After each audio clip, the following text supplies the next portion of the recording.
श्रीमद् भागवतम ये तो जीवन का जीपीएस की तरह है। ठीक सुना आपने। तो इसके लिए हम सबको श्रीमद् भागवतम का एक खास श्लोक का विश्लेषण सुनना, जानना, हमेशा याद रखना ज़रूरी है। लेकिन सबसे पहले एक अति आवश्यक प्रार्थना कर लेते हैं। ओम अज्ञानतिमिरान्धस्य ज्ञानाञ्जनशलाकया चक्षुर्न्मीलितं येन तस्मै श्रीगुरुवे नमः। नमः ओम विष्णुपादाय कृष्णपृष्ठाय भूतले श्रीमते भक्ति वेदांत स्वामिनीति नामिने नमस्ते सरस्वती देवे गौरवाणी प्रचारिणे निर्विशेष शून्यवादी पाश्चात्य देश तारिणे। जय श्री कृष्ण चैतन्य प्रभु नित्यानंद श्री अद्वैत गदाधर श्रीवासादि गौर भक्त वृंद। हरि कृष्ण कृष्ण कृष्ण हरे हरे, हरे राम राम राम हरे हरे।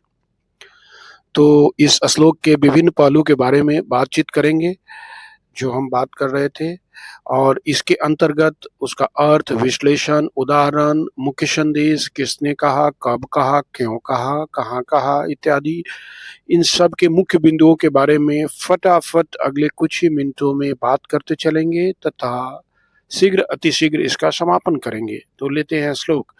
इदं भागवतं नाम पुराणं ब्रह्म संहितं उत्तम श्लोक चरितं चकार भगवान ऋषि निःश्रेयसाय लोकस्य धन्यम स्व अस्तेयनम महत्। यह भागवत पुराण वेदों के समान प्रमाणित है। इसमें केवल उत्तम श्लोक भगवान श्री कृष्ण के चरित्र और लीलाओं का वर्णन है। व्यास देव जी ने इसे समस्त मानव समाज के परम कल्याण, मंगल और उत्थान के लिए संकलित किया है। प्रभुपाद जी कहते हैं कि यह ग्रंथ भागवतम केवल एक पुस्तक नहीं है, यह वेदों, उपनिषदों, वेदांत सूत्र का परिपूर्ण निष्कर्ष है। ब्रह्म संहितम शब्द का अर्थ है वेदों के समान प्रमाणित, वेदों के समान दिव्य। प्रभुपाद जी बताते हैं कि व्यास देव जी ने चारों वेद, वेदांत सूत्र, 18 पुराण, महाभारत सब लिख दिए थे।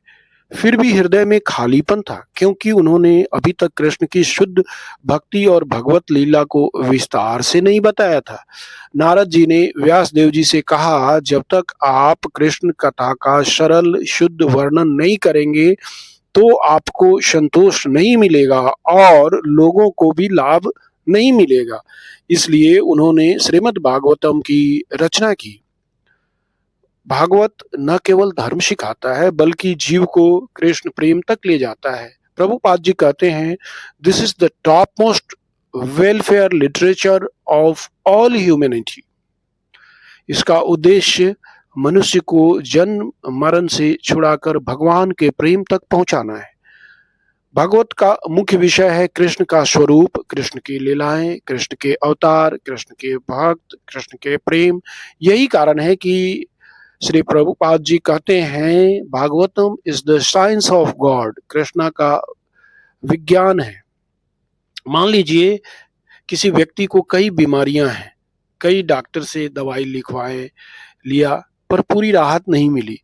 फिर एक अनुभवी डॉक्टर अंत में सटीक दवा देता है और रोग पूरी तरह से खत्म हो जाता है। इसी तरह वेद, उपनिषद, गीता सभी श्रेष्ठ हैं, पर जीव को पूर्ण संतोष, मुक्ति तब मिलती है जब तक श्रीमद् भागवतम तक पहुंचता है और उसे पढ़ता है, समझता है, प्रयोग में लाता है। इसलिए इसे अंतिम पूर्ण दवा, निःश्रेय कहा गया है। रात में अंधेरा हो तो लोग दीपक जलाते हैं, लेकिन जैसे ही सूर्य का उदय हो जाता है सारे दीपक अपने आप ही महत्वहीन हो जाते हैं। मतलब उस दीपक का कोई महत्व नहीं है जब सूर्य आ गया, ऑलरेडी प्रकाश दे रहा है। जब भागवत का प्रकाश हृदय में आता है, ज्ञान, भ्रम, अंधकार, भय सब खत्म हो जाता है। यह जीवन का जीपीएस की तरह है। जैसे हम गाड़ी चलाते हैं और जीपीएस हमें हेल्प करता है 99% टाइम। जैसे लोग अलग अलग किताबें पढ़ते हैं, कभी दर्शन, कभी आध्यात्मिकता, कभी कुछ और कभी कुछ, फिर दिशा खो देते हैं और उनको समझ में नहीं आता है कि what to do, what not to do, what is right, what is wrong, totally confused about life and after life as well. पर भागवत जीवन का वास्तविक जीपीएस है। जैसे कार चलाते समय जीपीएस रास्ता ढूंढने में आसानी कर देता है, वैसे ही यह भागवतम बताता है कि मैं कौन हूँ, भगवान कौन है, उनसे हमारा क्या संबंध है, मुझे क्या करना चाहिए, मेरे जीवन का लक्ष्य क्या है और इस जीपीएस का अंतिम गंतव्य क्या है, कृष्ण प्रेम। अब देखते हैं कि यह श्लोक किसने कहा। यह श्लोक सूत गोस्वामी जी ने कहा, जो व्यास देव जी के शिष्य थे। किसको कहा? यह श्लोक नैमिषारण्य में स्थित महान ऋषियों और मुनियों को कहा। कब कहा गया? कितने साल पहले कहा गया?